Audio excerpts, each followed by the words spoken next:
Podcast.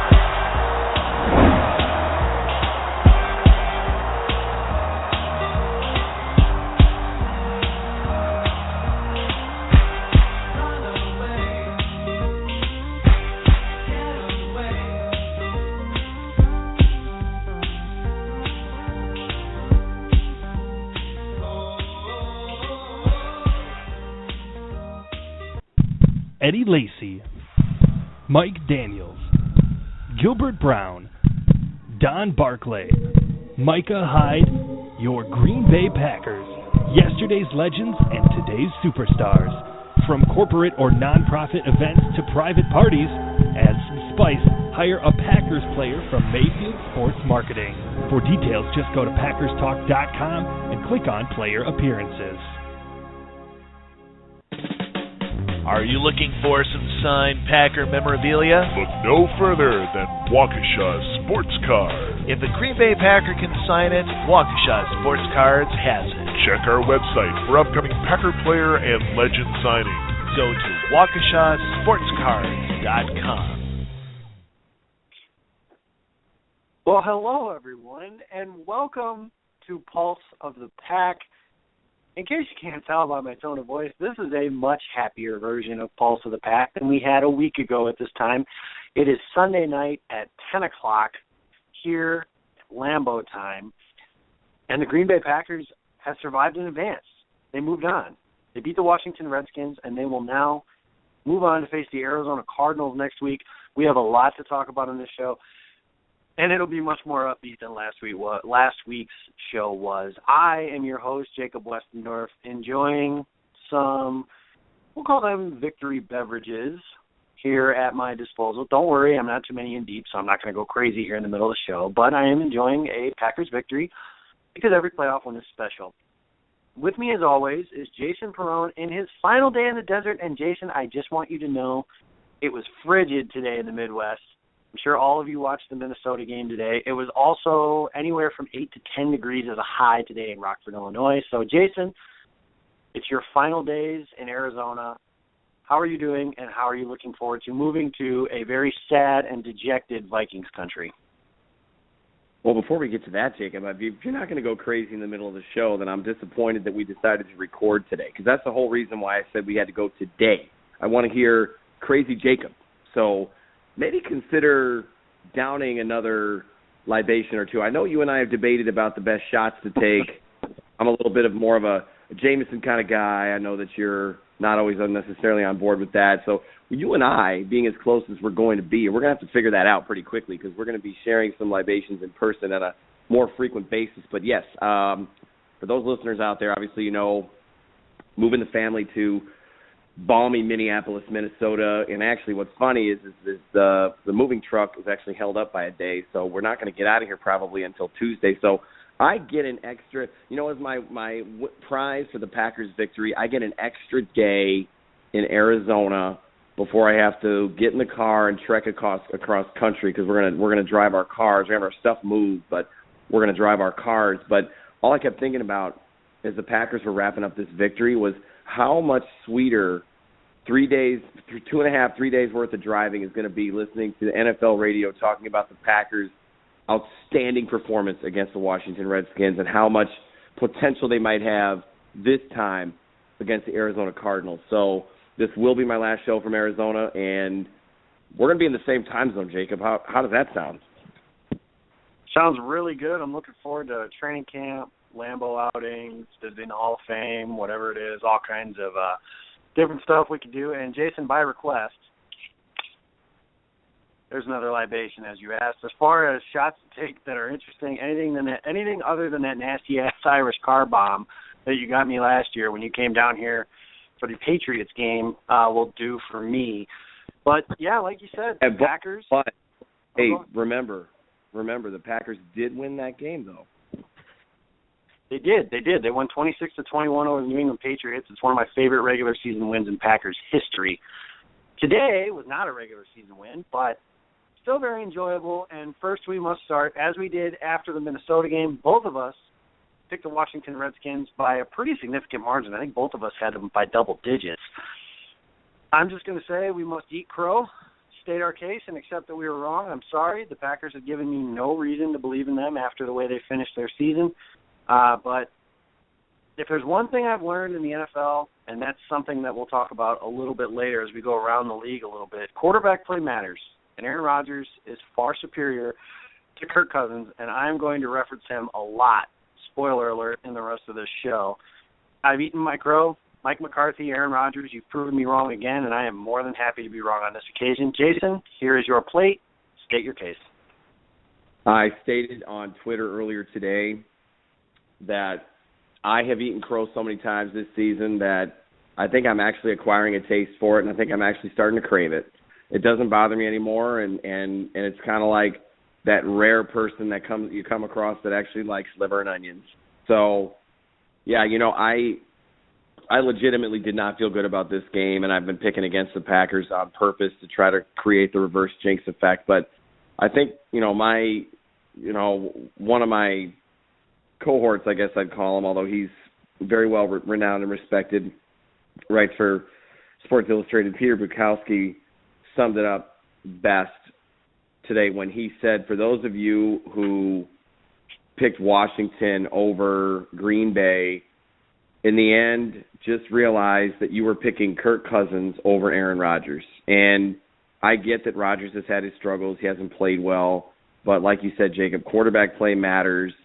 And, man, if there was a week when Aaron Rodgers was going to pull it together and get back to his old self, it had to be this week, obviously, in a do or die. It was good to see some deeper passes, some balls floating, giving the receivers a chance to make the catches, to see receivers making catches, to see receivers somewhat open.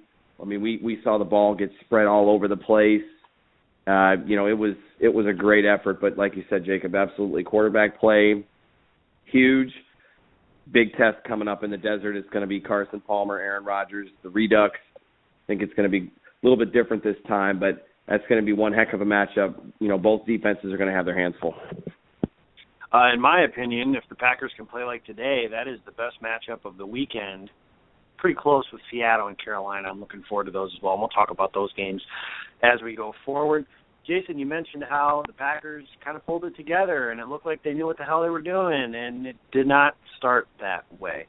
After the first quarter, the Packers were on pace for 44 yards of offense. They gained 11 yards on their first play. Their next 12 plays netted them 0 total yards. That included a safety and a lot of just negative plays, 7 straight incompletions by Aaron Rodgers. The offense looked like it was just going to be one giant dumpster fire once again. Instead of remaining stuck in the mud, they fell behind 11-0. They came to life, which is something, I got to be honest, I didn't expect. My question is, be honest, at 11-0, when it was 11-0 Washington, and the whole crowd is chanting, you like that, which is in support of Kirk Cousins, obviously. What were you thinking? And what I was thinking was, here we go again. And, I feel like a fan that has very little faith. I'll be honest with you guys. I have two sides of me when it comes to football. There is an analytical side, someone who can see the games objectively, or so I feel, and pick those games accordingly. That went out the window at 3:40. I was in full-on F the Redskins, go Pack, go mode. And it's a much better mode for me to do that because I want to enjoy the games, and that's how you should do it. I think if you sit back and just wait for them to lose, the game gets unenjoyable that way. But at 11-0, I'm thinking in my head, okay, for this show, do we start talking about the draft? Do we talk about free agents? Who's going to get fired? Who might get replaced? Things of that nature. I really thought this show was going to be an ugly one. I thought that the defense, because we're so conditioned to think that the Dom Capers defense falls apart in the playoffs, and maybe they've earned some of that. They obviously haven't played well in some big games in the past, but they held their own. They did things well and waited for the offense. Then the second quarter hit. Packers were with the win. They played up-tempo, and all of a sudden everything was different. But, Jason, Mr. Doom and Gloom, a.k.a. realistic, whichever way you want to look at it, at 11-0, what were you thinking? Well, I came into today kind of with that I don't expect much because I picked Washington to win this game 35-14, and with the Packers scoring a garbage time touchdown late. So I got the score somewhat correct. And so I went into this, and, obviously with some of the stuff that's going on outside of football in my life right now, I mean, there's nothing but boxes and shambles around this house. So it was a little bit of a different day for me. So I kind of went into it thinking, I'm just going to take a break and watch some football, and I'm just going to enjoy it for what it is, because as much as I hate watching the Packers play poorly or not play well, this is the last time I'm probably going to get a chance to watch them play a real game for about 8 or 9 months. And so I want to at least take it in and enjoy watching the team play, because regardless of how they're playing, we're going to spend the 3 hours on Sunday watching them. Everybody says, I'm not even going to watch next week if they play like crap. Or, during the regular season, I'm not going to, if they don't win this game, I'm not watching the rest of this season. Some people probably do that, cut off their nose to spite their face. But I sat there, I was watching it 11-0. I didn't feel good about it. It was kind of the same formula as we have seen before, where, once again, the Packers offense allows themselves to get backed up. They've not been good inside their own 10-yard line this year. They can't run the football. They're too predictable. The pass rush is getting to them, and sure enough, right out of the gate. And I was a little surprised that Green Bay went with J.C. Tretter at left tackle over some of the other options that they could have had. Obviously, they weren't going to put Josh Sittenback out there after the comments that were made this week. I think Mike McCarthy realized that wasn't a good idea. So they put J.C. Tretter out there. They kept Brian Bulaga at his usual right tackle spot instead of moving Bulaga to left tackle, which is a little bigger, a little more seasoned, and then stick Tretter at right tackle, which is what I thought a lot of people would do, because David Bakhtiari was out again today. Gives up the sack, safety. Those are the kind of momentum plays that just don't fare well for Green Bay. They have not faced adversity very well at all this season. And so I just said to myself, the route is on. Here we go. All I cared about was, hey, just score more points than the Houston Texans did yesterday, and don't be the worst beatdown of this weekend. It was frustrating because I talk about trends all the time, and all 3 road teams heading into this game won. We haven't touched on the Seattle-Minnesota finish, and that was very improbable, but all 3 road teams won. So, of course, it stands to reason that the Packers would lose, right? So all those things were going through my head. I'm with you, Jacob. I started thinking about the draft. I started thinking about some of the shows we could do, topics, and, what am I going to do to fill my time in the freezing, frigid cold of Minneapolis. But it turned around. But, case in point, to answer your question, yeah, I mean, the doom and gloom was there. You can go back and look at my Twitter timeline at that time and verify it was not pretty. And the Packers, once again, in all phases, were struggling. The defense was doing enough to get the ball back, but the offense just couldn't do a whole lot with it. The run game wasn't happening. Washington was fired up. It's all about momentum.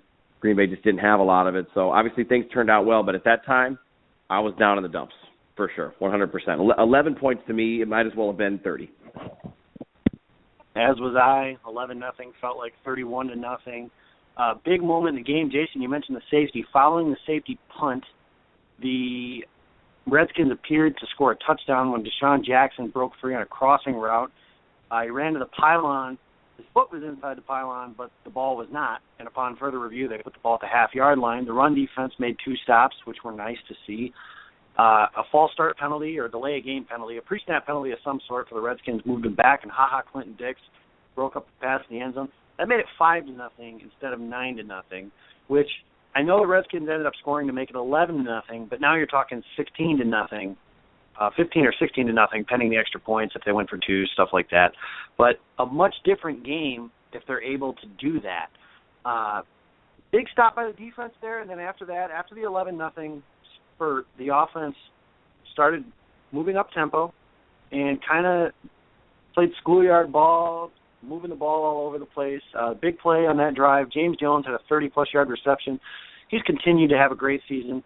I have contended that James Jones has earned at least another contract to come into camp and compete next year. We will obviously talk about that a lot as the offseason hits, and the Packers are still just 1 game away from the offseason hitting, so plenty of stuff to come when that time hits. But James Jones makes that play. The Packers get a couple offsides penalties, 12 men on the field penalty that ended up getting Rodgers out of the pocket. He throws a dart to Randall Cobb in the end zone. That makes it 11-7. They kicked a field goal after Mike Neal got a strip sack of Kirk Cousins at midfield. They moved the ball enough, but kind of stalled out, kick a field goal. They force a punt on a hell of a play by Quentin Rollins. Rollins makes a play to dislodge the ball and stop him short of the first down marker. So the Redskins had to punt. The Packers scored a touchdown just before halftime. And I know it's not James Jones, but the touchdown right before halftime was Davante Adams. So I feel like this is necessary, Jason. It's January, so in playoff games, all Davante Adams does is catch and make incredible touchdowns. That is absolutely right. A guy that has taken so much crap all year long, and a lot of it's deserved. I'm not going to say that it's not deserved, but there are people making comparisons to Robert Ferguson and other receiver busts in the past. And Jason, I know you've made that joke to me in a private conversation, but people, really suggesting that the Packers should move on from him after just 2 seasons because he wasn't the man this year. Davante Adams is still only 23 years old. He had a lot of praise heaped on him in the offseason. I know expectations were high. I know Jordy's not here, and that sucks. But Davante Adams put together a really solid game today. He made a hell of a catch on the sideline to give the Packers a first down. Scored a touchdown right before halftime. They gave the Packers a 17-11 lead. So again, I asked Jason, at halftime, it's 17-11. Redskins are getting the ball first. What's going through your head there? What's going through my head is I don't know if this is sustainable because I haven't seen the Packers put together this kind of offense lately. They scored 35 points today. That's the most they scored since week 3. They weren't running the ball very well, which is something they were going to have to do in the second half because you're going to try and milk the clock if you have the lead. Packers' leading rusher at halftime was Randall Cobb with a grand total of 8 yards. They didn't run the ball at all in the first half. They were able to make some plays through the air. That gave them a 17-11 lead. I didn't necessarily trust the defense in a close game. I had thoughts and nightmares of Deshaun Jackson running behind the secondary. Jordan Reed on Micah Hyde, I said it all day. That was going to be pitch and catch, and it was. 9 receptions, 120 yards. To be fair to Micah, I think if the Packers put just about anybody on him, that's what would have happened. Jordan Reed's a special talent at tight end. But I felt good about it, but, it wasn't like I was like, okay, the Packers are back. This game's going to be a smoke show. Jason, how did you feel at halftime? Felt a little better at halftime because I could start to see some of the confidence and momentum building. Because the first touchdown to Cobb was the most Rodgers-esque throw that I've seen. You mentioned week 3 in the point total. Probably not long after that was the last time I've seen Rodgers make a throw like that and make a play like that. And then he cracked a smile, and it's like, oh, man, watch out if Rodgers gets his mojo back. But, I don't want to get too far ahead of ourselves here. I was feeling a little bit better. To me, I'm a huge proponent of the free possession and not letting the opposing team do anything with it. So Green Bay won the toss. They elected to take the ball first. I'm a bigger fan of starting on defense, but that's just me. So knowing they're going to start on defense, the big thing for me was you got to shut this series down. You got to shut this thing down. The defense can set the tone in the second half. So it was anticipation for me because I was like, this is obviously not a good enough lead. It's the Green Bay point cap right there. Like they're at 17, so that's about it. I don't know that they're going to score many more because they haven't been. So I felt a little bit better, but it was all about what they were going to do in that first possession. So I was, and again, I still kind of had my, hey, we're far from this being, a good situation for the Pack. They've got a lot of work to do. They've got to, they're going to have to build on a lead. They're going to have to do some things we haven't seen them do before. And at that point, I wasn't confident necessarily that it was going to happen. But I felt like the defense was playing well enough. I see some of these young guys coming up today, and I want to give a lot of credit to Demarius Randall and Quentin Rollins, who both as rookies, again, these young players are doing well. Give Joe Witt a lot of credit, too, the cornerbacks coach. He's got these guys ready to play and play at a high level and to play well in a playoff game. This is their first season. The lights are not too bright for them. And so those kind of things kind of gave me confidence at that point that they could overcome the loss of Sam Shields, who was out yet again this week. Things like that. I was feeling a little bit better, and I think I don't know why. I didn't really have a whole lot of reason to think that things were going to improve, but I for some reason I felt like if they come out defensively and they get that stop, they can springboard this offense and we can start to do some things. Because I saw these guys in the first half, they finally started making some plays. I saw these guys starting to play like, hey, we're going to play fourth quarter football in the second quarter. I think that was their best second quarter all season long. That's the one 15-minute period that has absolutely befuddled this offense all season long. So for them to do that, to me, it was like, hey, now if they had their typical fourth quarter. And then I was thinking about the wind, too. You mentioned the wind. There weren't a lot of people talking about it, but it was pretty windy out there. I mean, you saw the ball fall off the tee several times. Kickers had to have a holder on almost every kickoff. So that was a factor, and I think Green Bay had the wind at their back in the second and the fourth quarter. And so all that stuff was going through my mind, and I'm like, well, the factors are there. They just need to make the plays. Obviously ended up doing it, but the confidence at that point was building for me, and I was starting to feel a little more optimistic. I will say this. I did mention Robert Ferguson in comparison to Davante Adams, and obviously they're two completely different guys. And I think I also said, too, that, you know, I think Davante Adams has already accomplished everything that Robert Ferguson did in his entire time in Green Bay, which was several years. Ferguson wasn't terrible. He just was not a great complement number two to Javon Walker and some of the great seasons that Walker had as a Packer. I think of 2003, 2002, some of those magical seasons. But, you know, Robbie Ford had a couple of nice games for the Packers, and then he went to the Twin Cities and became a Viking, and then he was dead to me. So I'll close it out with that. Fair enough. Really a tale of two halves for the Packers offense. Aerial attack in the first, ground and pound in the second, which makes me want to throw up because I had plenty of arguments this weekend about how establishing the run isn't as relevant in the NFL. Now, I still agree with that, and I think the Packers started running the ball well after they had possessed a lead. So I still believe in that frame of offense. But Eddie Lacy, big second half. James Starks, big second half. Both had a touchdown. By the end of the game, they had rushed for combined over 100 yards. Like I said, the leading rusher at halftime was Randall Cobb with 8 yards. Cobb got some carries out of the backfield. But really, Lacy and Starks. When the offense is going to line up and ground and pound you, it's got to be Lacy or it's got to be Starks. Cobb is a nice change of pace back there. He's kind of, sort of their version of Shane Vereen out of New England, or Darren Sproles out in Philadelphia. You got a couple different names that obviously could come to mind for that sort of role. But big play in the second half was Eddie Lacy gets a 4th and 1 carry, cuts back to the left. And, Jason, all season long we've talked about the short yardage offense. I thought for sure they were going to get stuffed on that play. Lacy rips off a 30-yard run inside the goal line. Starks scores on the next play with a toss. Lacy scores on a run later in the game. Really kind of put the thing on ice, gave him a 2-score lead. Nice to see them be able to do both, though, because this year, really, for the most part, they haven't had both things working. Chicago in week 1, they kind of did. Kansas City, they kind of did. But for the most part, they haven't been able to run and throw it in the same game all season. Really nice to see those guys make a play, and they really had a wide variety of guys making plays. That's on offense and defense. You know, Jared Abbrederis had a bad drop early, but kind of showed you his potential later in the game. Made a really nice move in the slot. After the Eddie Lacy touchdown, the Packers went for 2. Abbrederis was wide the hell open. I mean, nobody anywhere near him. That was really nice to see. But I think that as much as we could talk about the skill guys, and believe me, they've earned almost every bit of criticism they've gotten this season.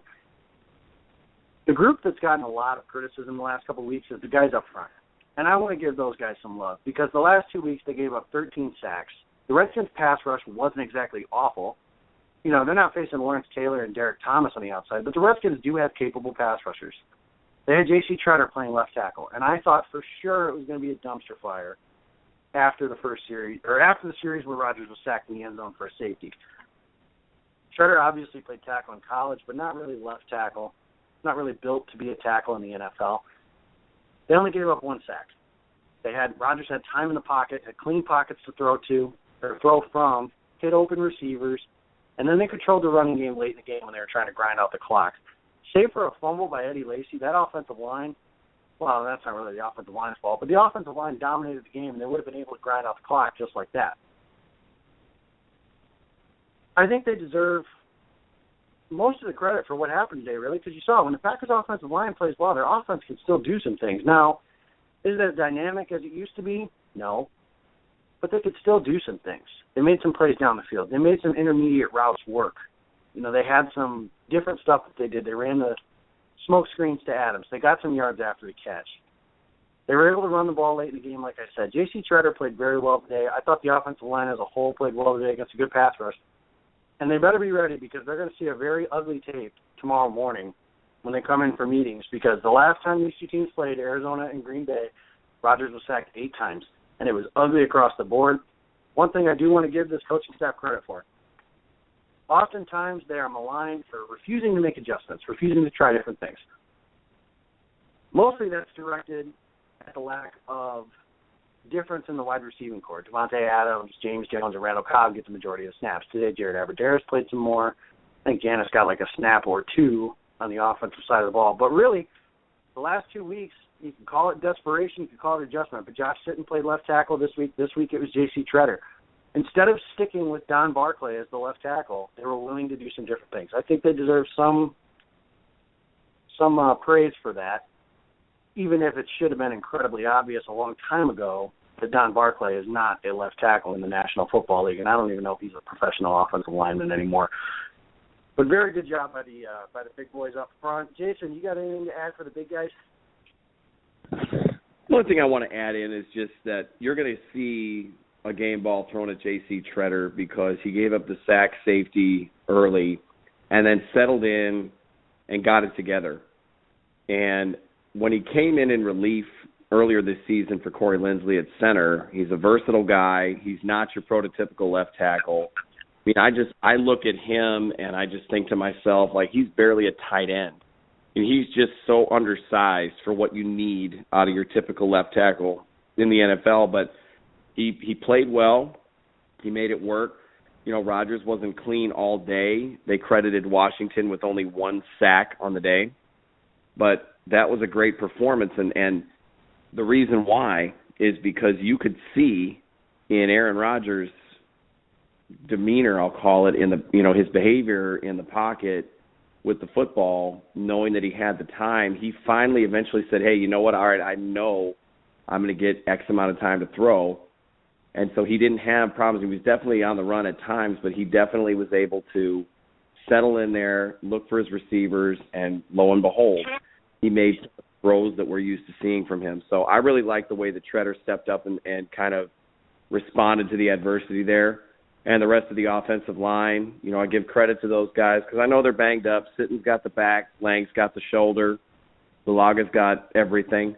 So I give those guys a lot of credit. They definitely turned in a good performance today for sure. If they can do that next week, I think we're going to see a very, very different outcome. At least in terms of the gap between the two teams' scores next week in Arizona. Absolutely. One note to add on TJ Lang. He's been playing with a shoulder injury most of the season. That will require off-season shoulder surgery. But good job by those guys today. Jason, like you said, they're fighting through all kinds of injuries. One of the reasons we really do love football, these guys are still gladiators. They play hurt. They play injured.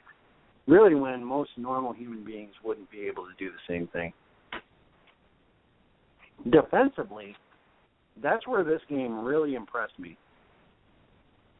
Because, like I said earlier, the Dom Capers defense is much maligned. And like I said, that's deservedly so.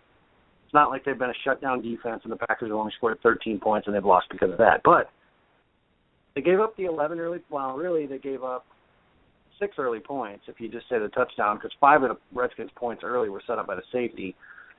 They played really well. Their pass rush was gigantic. They had 5 sacks today, 1.5 from Clay Matthews, 2 from Mike Neal, and 2 from Nick Perry. Nick Perry, I think, played one of his best games as a Green Bay Packer today. Julius Peppers was in his face all day. Mike Daniels had half a sack. They were living in the Redskins' backfield, whether that was the run game for the most part or rushing the passer. They were able to do a lot of good things with the pass rush. The only complaint I really have about the defense is they got their hands on a lot of footballs and weren't able to intercept any of them. Demarius Randall had one that him and Morgan Burnett broke up each other. Morgan Burnett might have scored if he gets it. Randall, at minimum, saves him some field position. Micah Hyde dropped an interception in the end zone. It didn't end up scoring, and the game was kind of over by that point anyways. But still, if that's what you're complaining about, that's what you're complaining about, and that's not such a bad thing. Overall, Washington's offense was very good at home during the season. Quentin Rollins played well. Demarius Randall played well for the most part. But Darius Gunter came in and had a breakup after Quentin Rollins got hurt. And Casey Hayward might have played one of his best games as a Packer today. He had a near pick six on a hell of a catch by Jordan Reed. If Reed doesn't get his hand in the way, Hayward hit the face on the goalpost. I mean, it was a wide-open lane. It would have been a pick six, and the Packers would have had all the momentum. Unfortunately, Reed caught the ball. He tackled well. He was good in coverage. I thought he played very well. Overall, Jason, how encouraged are you by this defense's performance going forward against a pretty good offensive team? I don't think it's going to be the opportunities in the juggernaut that you saw today at towards the end there. You know, the Demarius Randall, Morgan Burnett, you know, get out of each other's way, guys. I mean, it's hard enough for defensive backs to catch footballs because if they could, they'd be receivers. And it's funny because a lot of defensive backs were receivers. Sam Shields was. Richard Sherman was a receiver. So at one time they had hands, and then all of a sudden they became not so handsy. And we won't even go there with regards to Morgan Burnett because it seems like every time he either gets the ball in his hand or should have an opportunity to score with an interception, he's either sliding or not catching the football. So bad, Jason, for bringing that up. That was a little off-color humor there for you, but I'm encouraged. I think the defense has always played well this season. They stepped up and really performed well. I thought what was nice was the game got a little chippy. And there's an opportunity there for guys that you know that are a little bit more on the chippy side to potentially cause some problems. You got guys like Latroy Guion, who's a little feisty. Mike Daniels can be feisty. Clay Matthews.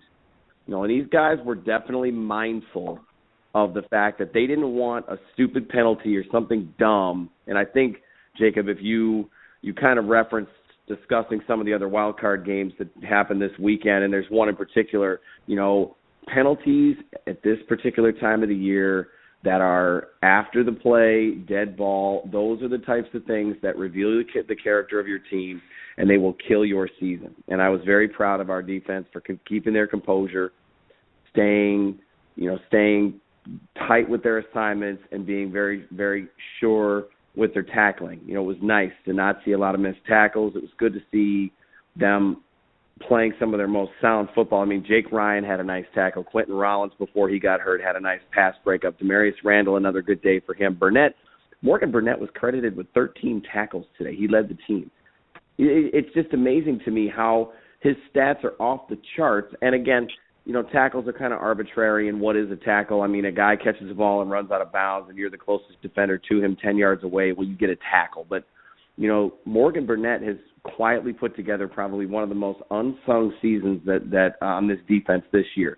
So I'm encouraged. I think with a game of tape of their actual matchup against each other, and if the Packers are able to get David Bakhtiari, Sam Shields back next week, you know, if Q is out, that's kind of saying Q being Quentin Rollins. I know Andrew Corliss also goes by Q. That's a bummer because he's been a contributor part-time, and I think that there's a lot to be had. But, Jacob, not to get off topic here, but what about Casey Hayward today? Don't you feel like he's due for, like, some sort of a huge play? And he didn't get it today, but I don't be surprised if Casey Hayward has a huge, huge play against Arizona because he just seems primed. And he hasn't had a great season, hasn't been very good. I'm not very confident he's going to be back next year. And I joked at one point when the Packers weren't winning and they weren't playing well early in the game today, I said, take in all that is Casey Hayward in the Packers uniform because it's the last time you're going to see it. Defense is playing well. I mean, I think they're definitely going to come out with something to prove. They're not going to be looking to get pushed around again in Arizona. And if they're going down next week because Arizona's just a better team, it's not going to be because the defense rolled over. I would tend to agree with that. I'm still skeptical because, like I said last week, there's four names that come to mind: Newton, Palmer, Rivers, and Manning. They face one of those guys again this week. It's Carson Palmer. And Carson Palmer this season has been one of the elite quarterbacks. It's a big challenge for them, but I don't think that you're going to see a 500-yard game where the Packers get boat raced because of it. The defense ultimately kept this team in the game. We've been conditioned to think they were going to blow us out. Once you fall down 11-0, if the offense can't go score for score with them. The offense didn't really go score for score with them early, and the defense kept them in the game, and then they slammed the door clean shut. Nice to see Clay Matthews again healthy, running all over the place, making plays. Nick Perry, Mike Neal, I mentioned those guys. Julius Peppers showed up. I mean, there's a lot of guys that you can really credit on the defense today. Jason, I just have one question for you and all of our listeners. And I've said this about 900 times, I think, since the game ended. But that is, do you like that? I do like that. We like that. We like that Kirk Cousins is going home. That brings us to our next segment. That's the Mayfield Sports Play of the Game and the Waukesha Sports Game Ball. My Mayfield Sports Play of the Game is the James Starks touchdown. The Redskins, for those of you that don't remember, and we didn't really discuss it, they went right down the field and scored a touchdown on a quarterback draw to open the second half. Packers haven't really responded well to adversity all year. James Starks scored a touchdown. I mentioned the 4th and 1 by Eddie Lacy, and then Starks scores a touchdown. That put the Packers ahead for good. My Mayfield Sports Play of the Game is the James Starks touchdown because of the way they responded to adversity. Jason, your Mayfield Sports Play of the Game is? Well, I have to say also, it was interesting because normally these road games, the Packers fans have been very vocal, and you haven't heard a lot of Go Pack Go, and granted there wasn't reason to early in the game, but heard a lot of you like that from the Washington crowd early, and then you could hear kind of the Packers fans start to take over as the Washington fans filed out, and there was more of us than there were of them, which kind of always tends to be the case. So that was kind of an interesting side note to this game. It was, this was one of those road games where there weren't as many, although I know Corey Benke, one of our founders over at Cheesehead TV, was in the stands, and everybody probably heard Corey Benke at one point or another. He's always the one that picks the Packers 60-0, and Packers roll is his entire write-up of the prediction of the entire game to come. So, play of the game for me, first touchdown from Rodgers to Randall Cobb. It was, like I said, it was that Aaron Rodgers type of play, the throw. It was a free play. It caught the defense offsides. It was everything that was working and going well earlier in the season that we were feasting on when they were 6-0 that got this offense back their groove, kind of like how Stella got her groove back, is how Rodgers got his groove back. His confidence started to go up. He cracked a smile. He was playing loose on the sidelines. And at that point, the Packers weren't, they weren't in any kind of major position to take this game. There was still some question about it, but all it takes is something like that for a team like this. And obviously Aaron Rodgers is the guy who feeds off of his success and who feeds off of good things happening. So to me, that was a big catalyst right there. And Randall Cobb, kudos for making a nice catch in the end zone. I mean, I said in my Rants and Raves column that went up yesterday, the day before the game, whatever day you're listening to, was the day before the game, Saturday, Randall Cobb is going to have to be a huge factor in this game because I felt like the other receivers just aren't capable. We didn't know Devontae Adams was going to have the day that he did. Thank goodness that he did. We did know James Jones was going to have the day that he did. Thank goodness that he did. Jared Abbrederis with the 2-point conversion. The receivers showed up to play, made some catches. Richard Rodgers had a catch or two. But Randall Cobb, to me, needed to be a catalyst. And this is, maybe not a discussion for this show, but during the offseason, we're going to have to talk about Cobb as a running back. He made his mark today, both out of the backfield and as a wide receiver, did exactly what it was that I thought he needed to do. But that play right there, to me, if they go on to greater things, they go on to bigger things, and everyone wants to look at a turning point this season, I think that first touchdown to Cobb is when you started to see the offense roll. And from that point, I think they scored on 5 of their next 6 or 5 of their next 7 possessions. So, to me, Mayfield Sports Play of the Game, Rodgers to Cobb, first touchdown of the day. Absolutely. That's a good play as well. So our Mayfield Play of the Game, I got the James Starks touchdown. Jason has the Cobb touchdown that opened the scoring. And one thing about the game, really, you mentioned Randall Cobb. There was a pass that Rodgers hit Cobb over the middle right before the end of the third quarter, and I saw something from Aaron Rodgers that I haven't seen in a long time. He had that confident, borderline cocky smile thing that he does. He had a strut in his step, and I'm just thinking, like, the first thing I said to him, I was like, there's my quarterback. Where's this guy been? I haven't seen this in forever. The Packers looked like they were enjoying playing together. Aaron Rodgers looked like a guy that was confident, borderline cocky. That smile, I know it's kind of body language police-esque, but to me it spoke volumes. Brings us to our Waukesha Sports Game Ball of the Game, and me, I'm going a little bit of a different route. Usually I would say I'd go with Aaron Rodgers because, Jason, like you said, he needed to elevate his play. I thought he did. I thought he handled the game very well. I thought he handled the adversity very well. I thought they made some adjustments in the game that were good. But I'm going to go with our guy here at Cheesehead TV, Adam Check. For those of you that have not followed along, Adam Check is fighting cancer right now. He had a surgery this week. Minor setback for a major comeback. Adam, if you're listening, and I hope you are, or that you do listen at some point, we're still rooting for you. We're still fighting for you. follow along our Twitterverse. We'll tell you some ways to kind of keep in touch with how Adam's doing, different ways you can contribute and help, things of that nature. So my game ball goes to Adam Check. Jason.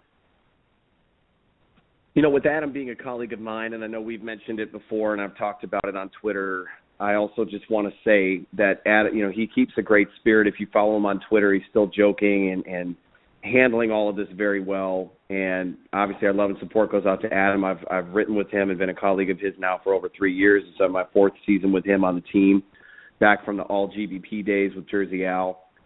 He's a great guy. He really honestly is. And it's kind of, me moving out to the Minneapolis area where Adam lives out there in the suburbs, hopefully I'll get a chance to spend some time with him and do whatever I can for he and his family. His wife is fantastic. She and I have corresponded a little bit via Facebook, and they're going to be putting together some ways that you can support Adam, and we'll be definitely sharing those links and sending out all that information to everybody who wants to support him.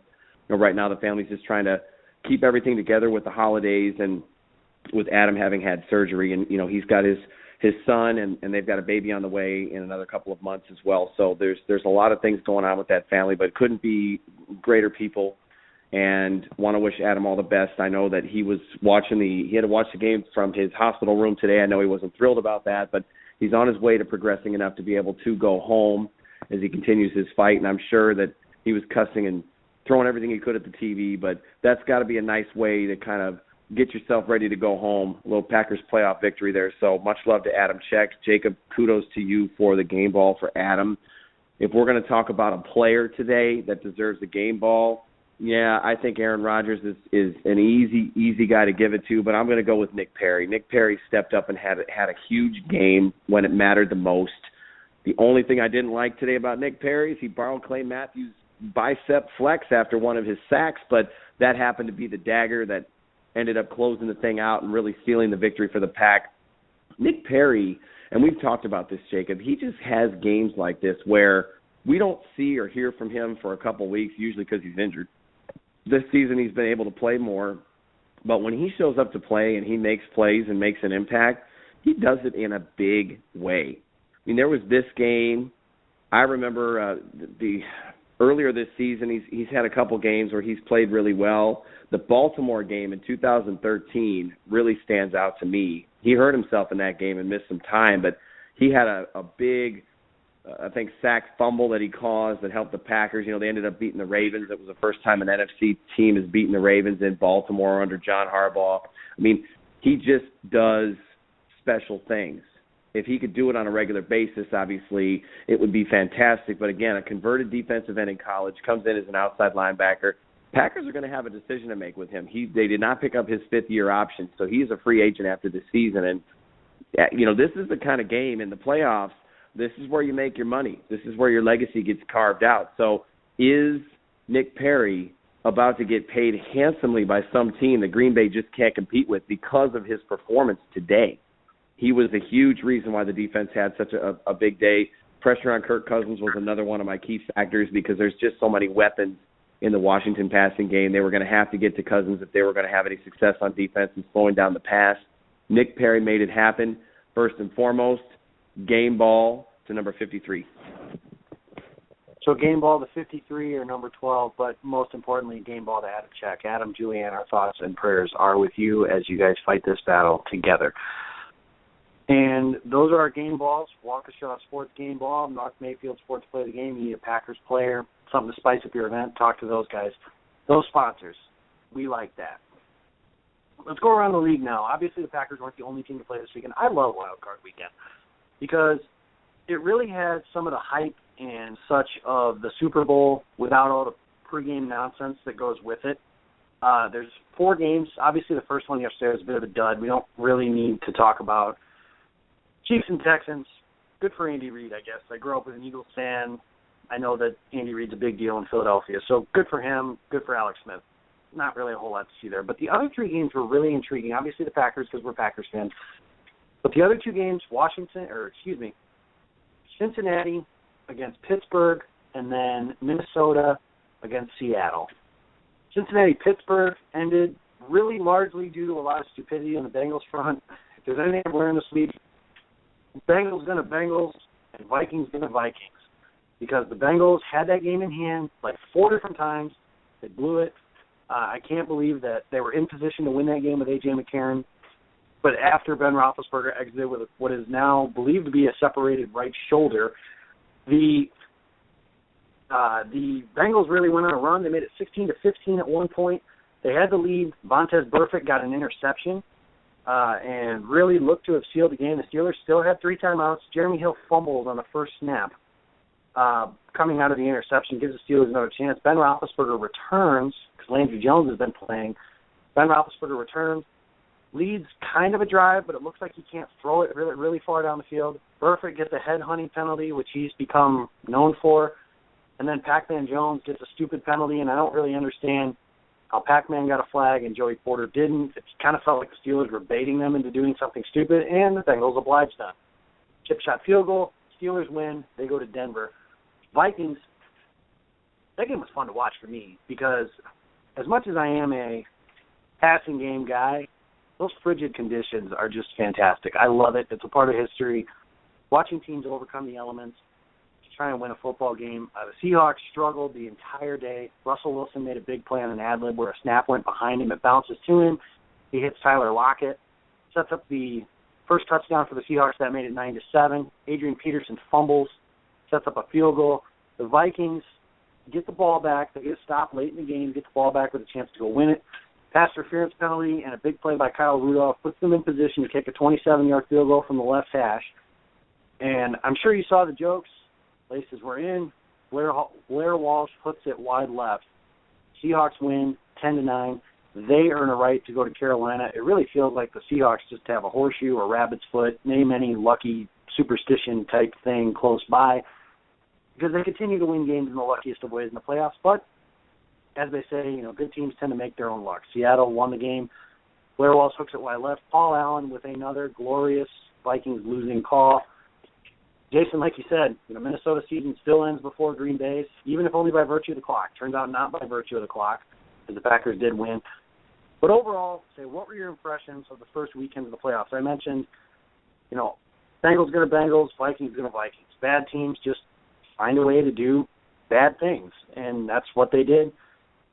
Another thing I learned, teams with better quarterbacks matter. And Jason, you mentioned earlier, Pete Bukowski said that, you were picking Kirk Cousins over Aaron Rodgers. Well, in every game except for Packers game, I took the team with the better quarterback. Alex Smith is better than Brian Hoyer. Ben Roethlisberger is better than A.J. McCarron. And Russell Wilson is better than Teddy Bridgewater. Aaron Rodgers is better than Kirk Cousins. All 4 of those teams were the ones that won. This is a quarterback league. The first things you can look at, quarterback, head coach. Those 2 things should give you a key to who you think or who you maybe should be picking to win games the following week, and we will do our picks later in the game or later in the show, and you'll kind of see a trend from me, again, for the most part. But quarterbacks matter, and bad teams stay bad, and they find a way to do it all the time. So, Jason, what were your impressions of Wild Card Weekend? Well, let's start with the game we're talking about right now, which is our Green Bay Packers against the Washington Redskins. This was it was about the quarterback play. Kirk Cousins played so well at home. There was a lot of trends the Packers needed to buck in order to get this win. You talk about head coaching. You talk about the quarterback, all the talent. Green Bay got it done in a big way. Obviously, that's a huge win, and it's all about matchups. So as much as it hurt not to win last week, not to see the Packers win the division, get a win at home, stop a little bit of the bleeding from the Arizona game the week before when they got trounced. Unfortunately, the Vikings come out with the victory. Green Bay ended up with a better matchup and a better situation for themselves. Who knows how they would have fared playing at home against the Seattle Seahawks. The way the Seahawks played today in Minnesota, I think there's a chance if Green Bay had brought their A game that they probably could have competed and played well against Seattle. But thank goodness we don't have to answer that question, and we don't have to worry about the Packers having been eliminated by the Seahawks once again because the matchup didn't happen. So Green Bay travels to a little bit warmer, although very windy, Washington, gets a Redskins matchup. And, hey, momentum. If it carries forward and Green Bay does something special, does something magical, you can point to all these different factors and all these different things that fell into place to kind of help that happen. Now, Jacob, remember earlier you were talking about Deshaun Jackson and how his mental mistake at the goal line cost his team at least 4 or 5 points. Well, you'll remember, and again, this is not a comparison between this team and the 2010 team, but you never know what would have happened, like you said, if Washington goes up 16, 17 nothing, 18 nothing at that point. So in 2010, remember, Deshaun Jackson had the big punt return against the Giants that knocked the Giants out of postseason contention and kind of helped, was one of the reasons why the Packers were able to get in addition to their beating the Giants and beating the Bears. So there's these little parallels there that are very interesting about that game. As far as the other games go, we don't even need to talk about Houston and Kansas City. Houston, how embarrassing. I understand that they have, they've had issues, but 30-0 on your own home field, Brian Hoyer or not. J.J. Watt was hurt. Come on, show some pride and score some points. This was a terrible look for the Houston Texans, and they've had such bad luck in the playoffs. I have no idea what this means for that franchise and for Bill O'Brien and everything that's going on there. Someone had to win that division, and it ended up being Houston. But what a terrible performance there. The Kansas City Chiefs have now won 11 games in a row. Don't sleep on the Chiefs. We might be talking about them in Santa Clara in early February. I feel that strongly about how hot they are and how well they're playing, and it's amazing because we saw this Packers team whack that Kansas City Chiefs team around Lambeau Field. Jacob, you and I were in the stands for it all night long. There was a little bit of a comeback at the end, but there was no doubt about it. The Packers manhandled the Kansas City Chiefs. These same very hot Kansas City Chiefs that just boat raced the Texans on the road, 30-0 in Houston. Cincinnati, Pittsburgh. I went to ASU, and so I watched a lot of Vontaze Burfict when I was at ASU, and he did a lot of meathead, bonehead things then, a lot of personal fouls. He plays a certain way. There's a certain character to the way that he plays football. Adam Pac-Man Jones, we know, is kind of the same thing. The Bengals know when you're bringing players like that into your system, you might get some upside from them. And Burfict had an interception and a sack in that game. He was set up to be the hero. Cincinnati finally wins a playoff game under Marvin Lewis, and they get over the hump, and they beat the Steelers. They win a home playoff game. They exercise some of those demons.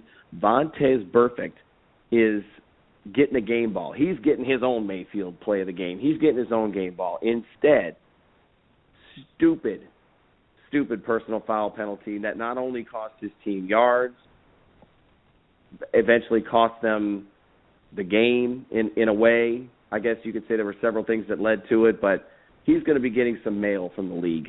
The FedEx is on its way. And this is easily the fourth or fifth time that Burfict has been called out for unnecessary roughness, illegal hits, things like that. This is not going to be a small check that he's going to be writing out to the NFL. Absolutely embarrassing performance by the Bengals at home. Their fans were no better. Ben Roethlisberger is coming off the field after he's injured, and fans are throwing beverages on him. Classless. Completely disappointed to see that. And I get that happens at every stadium, and I'm sure Packers fans have done some really dumb things as well. But that was a terrible look on national television for the Cincinnati Bengals. So Bengals gone Bengals definitely applied in this game. It was absolutely disappointing. And today, what can you say? Again, Vikings Seahawks, it was not so entertaining up until the very end. And all of a sudden, the Seahawks start scoring points again. I kind of got a little envious because Russell Wilson drops a snap, picks it up, evades the rush, rolls out, finds a wide open guy, and it turns into a touchdown. It turns into a long. I think that play turned into a touchdown. It was a long play, and if it wasn't, it was a long conversion, and it just. I sat there and I said, that's kind of what Green Bay has had to do to produce offense. They've had to rely on some plays like that, but why can't they get stuff? Why can't they do stuff like that? Then a couple hours later, Packers come out and start playing some fantastic football. So who knows? The Seahawks, like you said, they're very charmed. They've got this, lucky stroke on their side, and I have no idea why because I don't think Pete Carroll deserves it. Russell Wilson didn't even thank God after the game, so that was really disappointing, Jacob. Blair Walsh, the one thing I have to say is that Blair Walsh, football is a team sport, and football is a game that is comprised of insert average number of plays. So, yeah, you can say Blair Walsh blew it. He lost that game because he didn't make that kick, but there were a lot of opportunities that the Vikings had to make plays. How about their stalwart, all-pro, unfortunately future Hall of Fame running back Adrian Peterson putting the ball on the ground yet again? Those are the types of things that people forget about when one guy has a bad moment like Blair Walsh. And I tell you what, it's not as easy to kick a football as you think. You go line up with no one in the stadium, no pressure on you, no time clock, no nothing, and you tell me how many times you make that kick. Blair Walsh faced the music. He answered reporters' questions. He was very upset about it afterwards. Much respect to Blair Walsh. Have a lot of respect for Mike Zimmer and what he did with the Minnesota Vikings. They obviously won their division this year. He's got bigger goals for that team. Teddy Bridgewater had a really good season. I'm here to tell you the Minnesota Vikings are going to be in the conversation and in the equation for several years to come. So Packers fans, this was not a blip on the radar. That Minnesota Vikings team is coming, and they're coming strong. Seattle Seahawks, we all know about them. Now they're a hot team. I think the Cardinals are probably getting a little bit nervous because Seattle gets their rematch with Carolina in Carolina after the Panthers beat Seattle in Seattle earlier this season. Right now, Seattle's playing hot football, and they haven't had the week off. Carolina had the bye, but they're not a real playoff-tested team. So what kind of a matchup are we going to see there? I thought for a second we were going to see the Packers going to Carolina if they won their game today after Blair Walsh made that kick, if he had made that kick, and now instead they're coming to Arizona. So it was a fun weekend of football, but there was the good, the bad, and the ugly. Fortunately, most of the good happened on our side of the equation, and now got to gear up for the Arizona Cardinals. There's nothing more to say other than got to get it done. You don't get to pick your opponents, so come to play. And once again, I don't have much to say on that top. But, a lot of things around the league that changed over the weekend. The Packers look like they could have been destined for Carolina, and with one kick, there you go. They're in Arizona now. And I want to go, before I go into Arizona, because we'll obviously break that down a little bit more, Jason, we'll do picks around the league. Reminder for matchups, it's Kansas City in New England against the Patriots. It is Denver against Pittsburgh. That game will be in Denver. Peyton Manning is back. We'll see about Ben Roethlisberger. We've got, in the NFC, you've got Carolina and Seattle, and then obviously Green Bay and Arizona. Green Bay and Arizona will be on Saturday night. But, Jason, real quick, we'll go just a quick 3 picks on those games. Kansas City, New England's where we'll start. I like New England in that game. I know you mentioned the Chiefs are hotter than all holy hell, but it's Foxborough, it's Tom Brady, it's Bill Belichick. Tom Brady, in my opinion, is the greatest quarterback that I've ever seen play. I call him the greatest quarterback of all time for that reason. I can't picture him losing a game to a team that I find inferior, especially if Jeremy Macklin's not going to play, because Kansas City's defense, I think, will be able to hold their own. But against the Patriots, you got to be able to score points. And without Macklin, I don't know how the Chiefs are going to score a bunch of points. So I like New England in that game, 20-10, especially if Macklin doesn't play. If Macklin does play, I think that's worth a touchdown, 20-17 in that case. Sticking in the AFC, Pittsburgh and Denver, and this is a key one to watch because the Steelers coming into the playoffs are seen as the most dangerous team in football. But now you've got Ben Roethlisberger with a separated shoulder, and you've got Antonio Brown, who was the recipient of that hit from Vontaze Burfict. He could have a concussion. He does have a concussion, I should say, and he may not be able to play this week. Concussions are unpredictable, as we've seen with Sam Shields. If Antonio Brown can't go, I know the Steelers have a deep receiving core. I know they still have Martavis Bryant. I know they still have Marcus Wheaton. I know Heath Miller is a solid option at tight end. Their running back situation is not solid either. D'Angelo Williams, Le'Veon Bell's replacement, who's been a godsend for them this season, is out. Their starting running back was Fitzgerald Toussaint, and Toussaint was average at Michigan. So that kind of tells you how I feel about him in the NFL. All these things, I'm really not sure. This is probably the game I'm the most unsure of going into the weekend next week. But I like the Broncos. I think that Peyton Manning will do just enough against a defense that's not very good. It's kind of a hit-or-miss thing. If the Broncos can protect him, I think they'll be able to do some things against that defense with Demaryius Thomas, Emmanuel Sanders. Maybe Vernon Davis can make a play down the middle of the field. I think they'll be able to run the ball just well enough. And that defense, if Landry Jones plays, that's the best defense in football. And we saw that firsthand when the Packers went to Denver and just got smoked by the Broncos. That defense is the real deal. I think they get after Landry Jones. I even pick the Broncos, I think, if Ben Roethlisberger is playing. I like that Broncos defense that much. I like Denver in this game, 27-21. Then the other game in the NFC is Carolina and Seattle. Great matchup from earlier in the season. Cam Newton against Russell Wilson, 2 MVP candidates. I think it's going to be a heck of a battle. I think this might end up being one of the best games of the weekend, like I said earlier.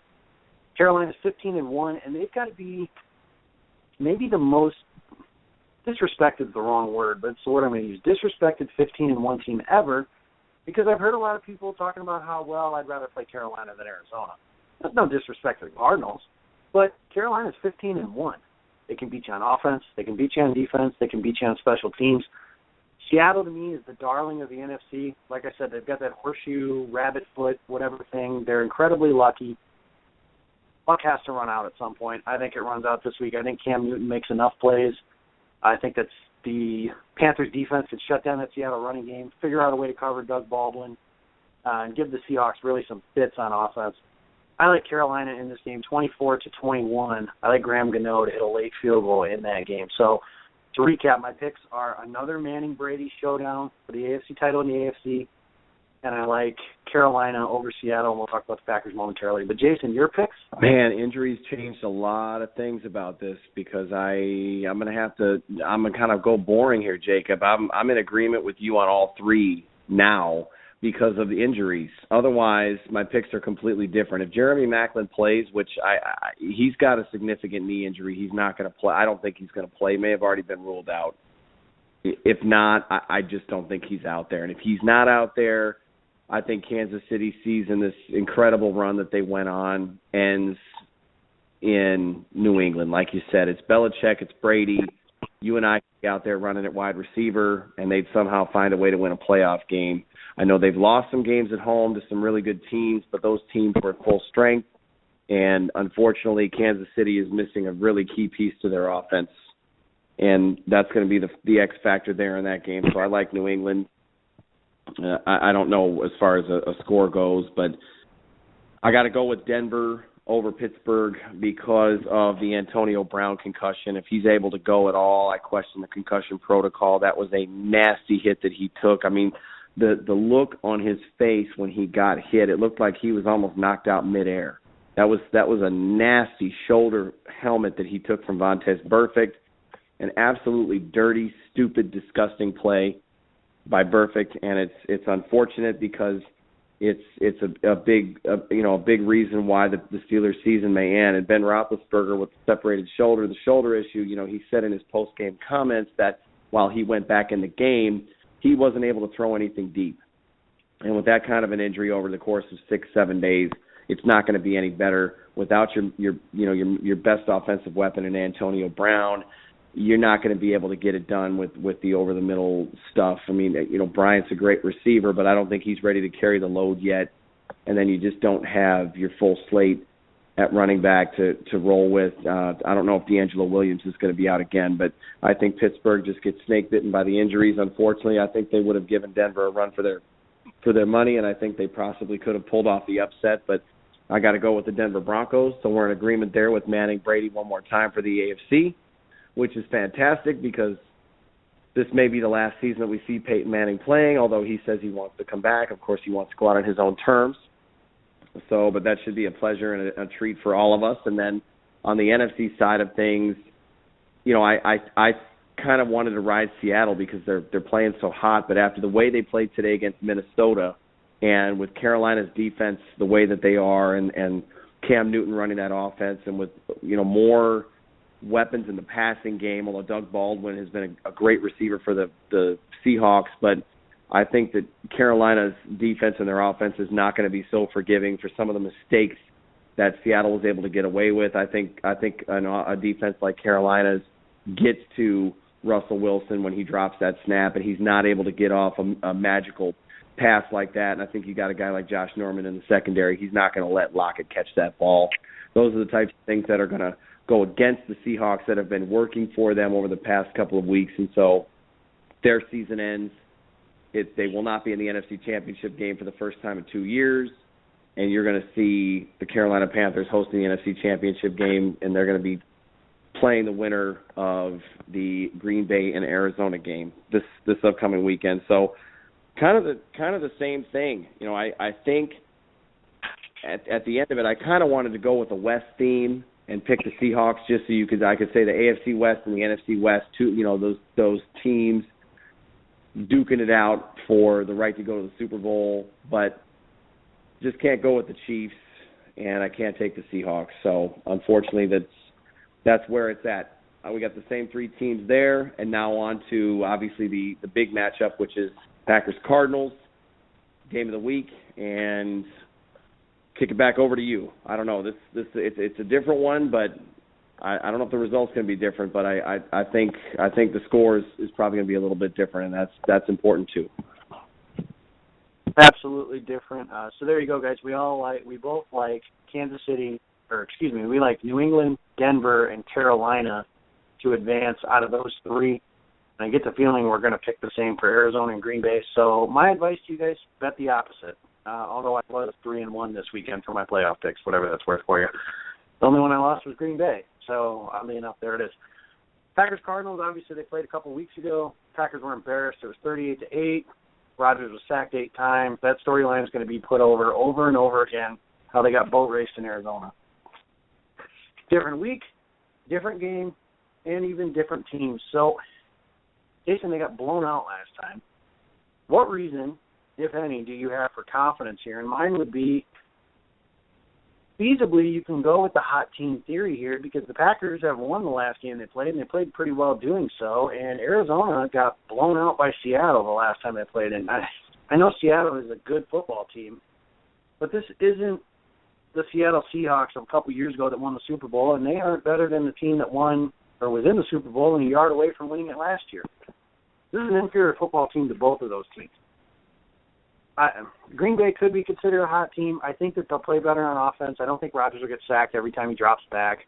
I don't think he'll be under pressure every time he drops back. Don Barclay is not going to play in this game, knock on wood. Josh Walker probably won't play in this game either. Maybe they get Bakhtiari back. Maybe they can get a rhythm going on offense. The defense was able to do some okay things against the Cardinals the last time they played until the game got out of hand. I think they can slow them down a little bit, but not enough. Much like last week, I'm picking the season to end. I like Arizona in a much closer affair, 34-27. I think the Packers will be able to put up points, but it won't be enough. I think Arizona is a very good football team, and I like them to win this week, 34-27. So my picks for the week again: Carolina, Denver, New England, and Arizona over Green Bay. That would mean the championship games will be hosted in Carolina and Denver, respectively. Jason, are you picking different than I am? I am not picking different than you are. So then that means it's 1 versus 2 in both conferences, despite a wacky, crazy playoffs. And I think, again, injuries, unfortunately, and in a way you could say the same thing for the Packers. Just had some injuries at some unfortunate times, but I think that they're going to have a good opportunity to play a much better game against the Cardinals this upcoming week. I have faith that we're going to see Sam Shields back. I really hope so, because I like Sticky a lot, and I'm very concerned that he's missed almost a month of football from this concussion. It's just another illustration of how tough and dangerous this game can be. And it wasn't even on a helmet-to-helmet collision. It was on a tackle that he made where he just happened to slam his head to the turf. There's a lot of that goes on. You get into these winter games, although it'll be in Arizona, so it's not necessarily a cold weather game. And you hit the turf, that hurts. It's a tough game. So, but hopefully Shields can get back, Bakhtiari can get back. I do think Arizona's defensive front, despite having the game film in the last game and being able to change up the protection a little bit, and even if the screen game, the offense is able to be a little bit more productive and the run game is more productive, I do think that the X factor is going to be Arizona's pass rush, which was something the Packers struggled mightily with last time. I think there were 9 total sacks in the game, 8 of which were suffered by Aaron Rodgers. He just had no time to throw the football, had nowhere to go with it. And if you don't get outside the tackle box, you got one choice. You can either take a sack or throw it to an open receiver and hope they catch it, or you throw a pick, or you get intentional grounding and you lose yards and you lose it down. So pick your poison. And I think Arizona's pass rush is just too tough. And despite some improvements, and like I said, some changes that Green Bay can make, I think Arizona comes out on top. But I like Arizona a little more closer to 27-17. I don't think they'll get to 30. I think Green Bay's defense will come in with a little bit of a better game plan for Arizona's passing attack. I think the big thing that Green Bay is going to have to do is they're going to have to decide what they want to take away from Arizona. Do they want to bottle up David Johnson, or do they want to try to take away the passing game? I personally think if you take the run game away, you give yourself more opportunities with a quarterback who's forced to throw and has to chuck it up there 45 times in a game. It's not something Carson Palmer does well, and he's a great quarterback, Jacob, like you mentioned earlier. He's a really good quarterback, but he can be had, and he can make mistakes. So I think Green Bay's best bet is to force Arizona to throw, take the run away, take your chances with these DBs coming up with a big play. Like I said, Casey Hayward seems primed for a really big play, and it would be pretty cool if the defense was able to kind of turn the tide in this one because they had a really big play. But still, got to pick with my head and not my heart. I'm going 27-17 Cards, and they'll face the Carolina Panthers for a chance to go to Super Bowl 50 in Santa Clara.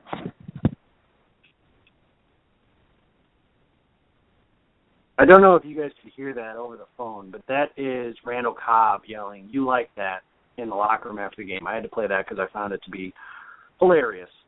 But as Jason mentioned, we both like Arizona next week. We both like all the same teams: New England, Denver, Carolina, and Arizona. So bet the opposite is what I would advise you to do. And with that, that is going to end today's show. Be sure to check out PackersTalk.com for all your latest Packers news and podcasts. You can follow the show on Twitter at Pulse of the Pack. You can follow me personally. I'm at Jacob Westendorf. You can follow Jason at Jason Perrone. We want to thank our sponsors, Mayfield Sports Play, or Mark Mayfield Sports and Waukesha Sports. Our Play of the Game and Game Ball is dedicated to them every single week. Our Game Ball this week, once again, goes out to Adam Check. Adam, keep fighting, buddy. We believe in you. And we definitely believe that you can beat this. Adam, Julianne, thoughts and prayers with you guys as well. Packers, Cardinals, 7:30, Saturday night. Quick turnaround. Don't be planning to go out and enjoy a bunch of beverages without watching the game at the same time. Packers and Cardinals will be a Saturday night, 7:30 kickoff in the desert. Packers trying to avenge a 38-8 boat race, butt kicking, whatever term you want to use the last time they went out there. Should be a hell of a weekend, divisional playoff weekend again, another one of my favorite weekends in football because you really get to kind of separate the cream of the crop. The cream rises to the top. Just for a couple scenarios here, if Carolina wins, Green Bay goes to Carolina. If Seattle wins and Green Bay wins, the game will be at Lambeau Field against the Seattle Seahawks. I can't help but think a lot of you guys are rooting for that opportunity one more time for a little bit of revenge. I am one of those people. Thank you guys. We appreciate our listeners. Give us some comments, feedback, concerns, things of that nature. We want to thank you guys for listening to the show all season long. We don't go away once the off-season hits. Whenever that hits, we'll still have a show. We'll still have stuff to talk about. But for now, it's Packers-Cardinals. That's where our focus is at. We both like the Cardinals in that game. Hopefully we're wrong just like we were this week. I will be more than happy to eat crow. Jason, want to wish you good luck moving out to Minneapolis. Good luck with the cold, and I hope you have a shovel. But thank you guys once again. Jason, do you have anything you want to add before we sign off? I do, in fact, have a shovel and a windshield scraper. I'm good to go. I'll be raring and rocking and rolling Saturday, Jacob, same time, 7:30 p.m. 7:30 p.m., Packers, Cardinals. Thank you guys for listening to Pulse of the Pack.